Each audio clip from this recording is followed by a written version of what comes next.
So we have one more unit that we have to go through, chapter 8.1, 8.2, 8.3, and 8.4. Again, just like chapter 4, it's not an actual unit test. These are just a few questions sprinkled in for the final. And a lot of this stuff we already might have known from past knowledge and what we've done through class. So 8.1 is the introduction to roots. Now, I know we talked about roots ourselves when we were talking about difference of squares. And remember how we gave you a whole list? We said like, oh, you have 1, 4, 9, so forth, perfect squares. And I said 1 is really 1 times 1, and then 4 is 2 times 2, and 9 was 3 times 3. And I said that this number represent the root, and this was the perfect square. Well, now we're going to make this a little bit more official now. So the first thing that we want to do is talk about radicals, okay? So radicals is a special sign. This is a radical sign. And then there's different types of radical signs out there. If you see it plain like this, and notice it's like a clear check mark, slightly different than a long division symbol. Remember, long division symbol looks like this. Notice that there's no check here, okay?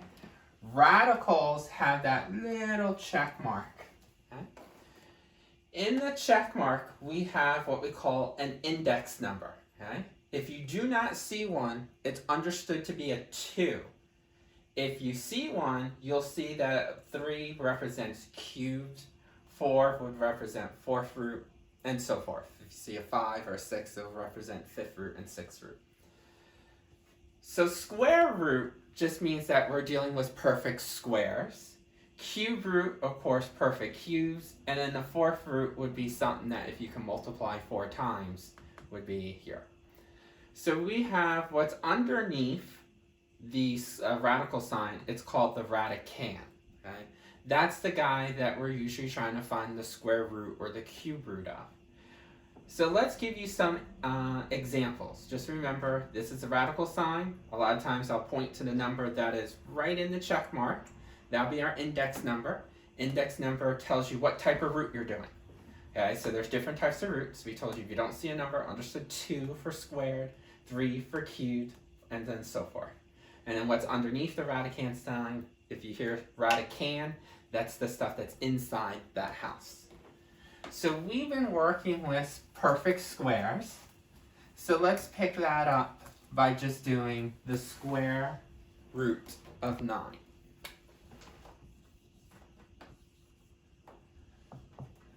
Now, you know that 9 is made up as 3 times 3, right?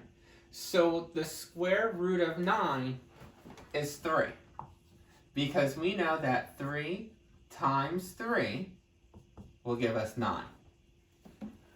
But that's not the only answer that will give us 9. There is another item that you can think of that you can multiply that is the same item. Okay, so I don't want you to say, well, I know 1 times 9 is 9. Nope, it has to be the same items. Roots have to deal with the same factors. So another factor that works is -3 times -3 will also equal +9.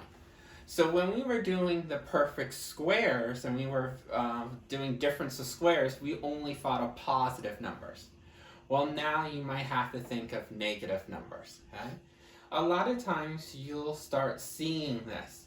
Whenever you take the square root of something, a lot of people will always put a plus-minus sign. Because if I say, what's the square root of 25? A lot of you know, well, if that's the perfect square is 25, I know the 2 factors that make it up, 5 and 5.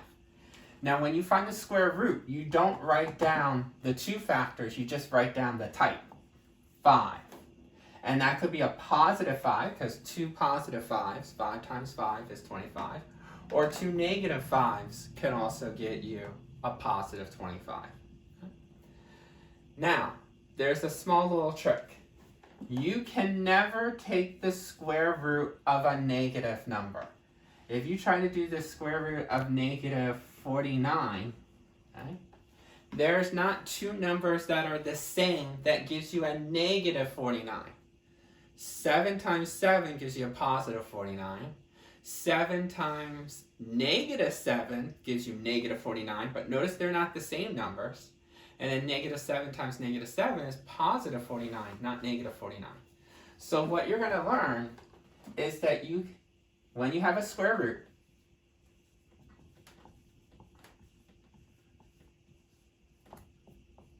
for us, the radicand must be positive.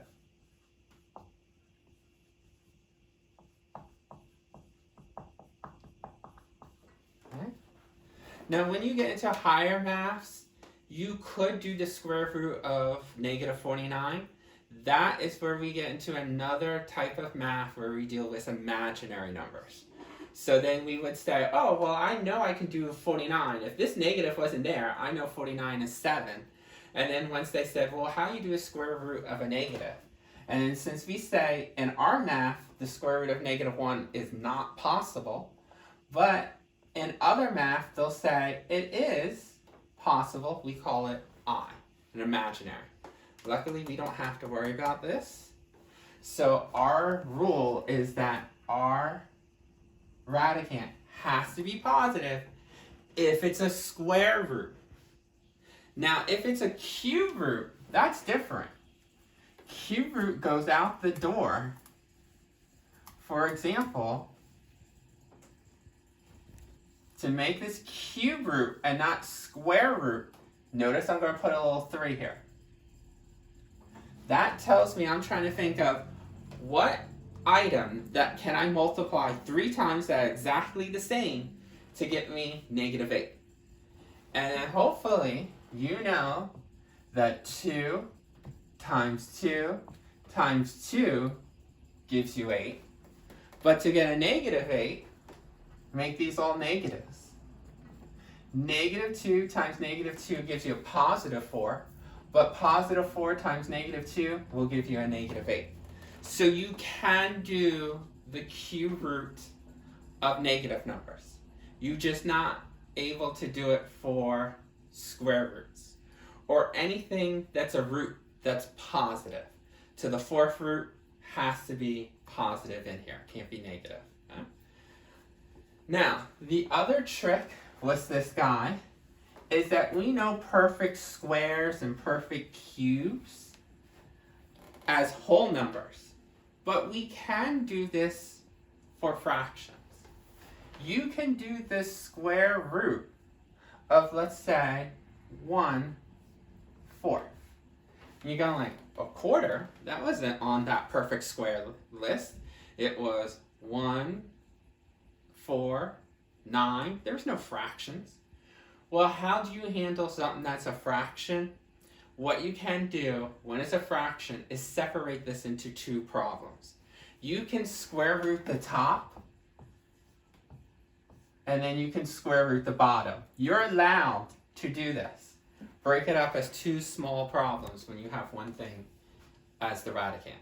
So if you square root the top, square root the bottom, you know that 1 is a perfect square, 1 times 1.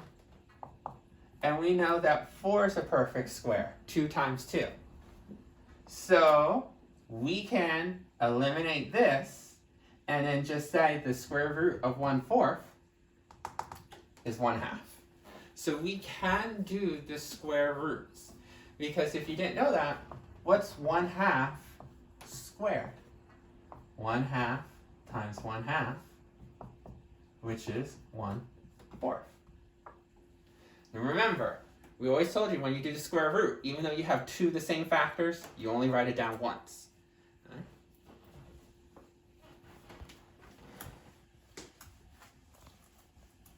So let's just do some examples. We're going to do cube root of 27. We'll do the square root of 81. We'll do the 4th root of 81 to show you that there's a difference.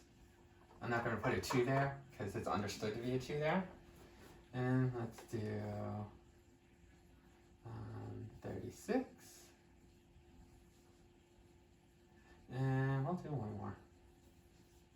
do a negative cubed.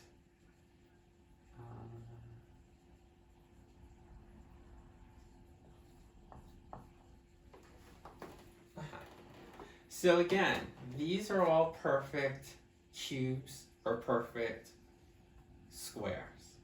All you're going to do is try to think, for 27, what three numbers that are the same that gives you 27? Sometimes you might have to remember your perfect square list. Well, there's a perfect cube list. 1 is a perfect cubed. 2 is a perfect cubed to get you 8. Let me write it the other way around. I don't like the way it's written here. We'll do perfect cubed.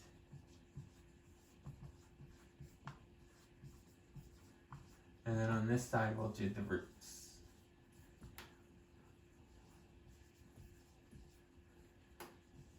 So 1